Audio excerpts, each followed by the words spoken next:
Дараагийн мэдээ танилцуулъя. Луврын музейд хулгайн хэрэг гарсан. За энэхүү хулгайн үеэр үн тэтлүүд алдагдсан. За тухайн хэрэгт холбогдуулан 2 шижигтнийг барьсан тухай мэдээллийг Парисын прокурорын газраас мэдэгдэж байна. Парисын прокурорын газар энэхүү мэдээллийг Ням гарагт мэдгдсэн. За дэлхийн хамгийн олон хүн зочдог энэхүү музейд болсон дээрмийг бол тухайн үедээ дэлхийн нийтийг зочирдуулаад байсан. За үүний дараагаас 7 хоногийн дараа энэхүү шижигтнийг барьж авсан байна. Прокурор Мөрдөн байцаагчид Ням гарагийн орой шижигтнүүдийг баривчилсан ба баривчилсан хүмүүсийн нэг нь Парисын Шарль де Голлийн нэрэмжит нис хонгосны буудлаар дамжин Францаас гарахаар бэлтгэж байсныг нь илрүүлсэн байна.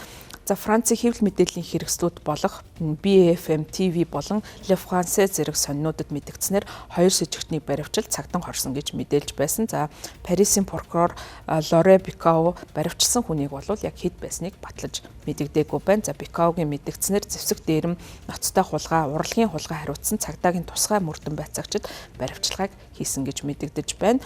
Францын дотоод хэргийн сайд Лорен Нуэнс миний хүснээр цуцлдаггүй ажиллаж үргэлж миний бүрэн итгэлийг хүлээсэн Мөрдөн байцаагчдыг цаашаа магтах хэрэгтэй гэж мэдэгдсэн. За хулгайч нар өнгөрсөн Ням гарагийн орой 88 сая еврогийн үн цэнтэй Эрдэнэ чулууг хулгайлахдаа 8-аас бага минутыг зарцуулсан.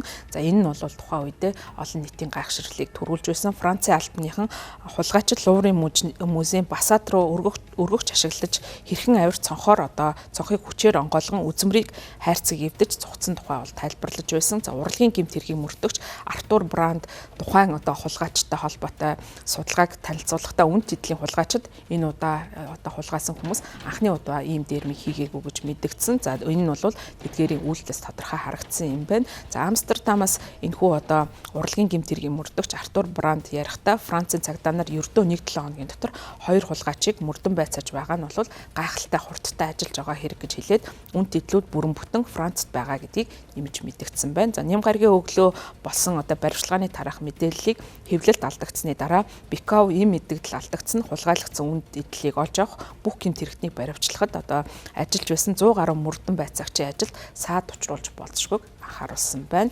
За хулгайчдын хувьд 19-р зууны үед амьдарч байсан Хатан хаан Мари Амели Хоротенес болон нартай холбоотой цуглуулга болох Индранел титэм зүйлд өрөөсөн эмэг зэрэг нийт 8 эд зүйлийг авсан байна. За мөн Наполеон Бонапартын 2 дахь эхнэр болох Мари Луизтэй холбоотой маргад эрдний зүйлд эмэг мөн дурсгалын ингрийн зүйлтийг авсан байна. За Хатан хаан Южины очир эрдний титэм болон түүний ховор гар урлалын цуглуулга болох том хормой хэлбэртэй ингрийн зүйлт мөн хулгайлагдсан байна.